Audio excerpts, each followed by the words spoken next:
এই সানডেতে জানো তো বাড়িতে বসে থাকতে না একদমই ভালো লাগছিল না, তাই ওই বিকেল বিকাল ওই 4টে 5টা নাগাদ আমি বিক্রমকে বললাম চ তাহলে ঘুরে আসি হচ্ছে CC2 দিয়ে, কারণ ওখানে আমার দাদার স্টোরও আছে আর গেলে ওদের সবার সাথেই দেখা হবে, কারণ অনেক দিন হয়ে গেছে দেখা হয় না, প্রায় ওই 1 মাস মতন হয়ে গেছিল।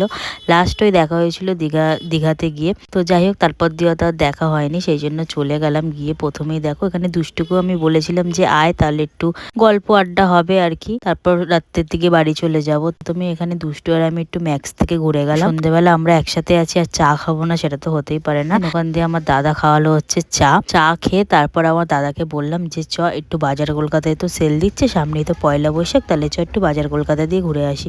তো বললো তাহলে চ।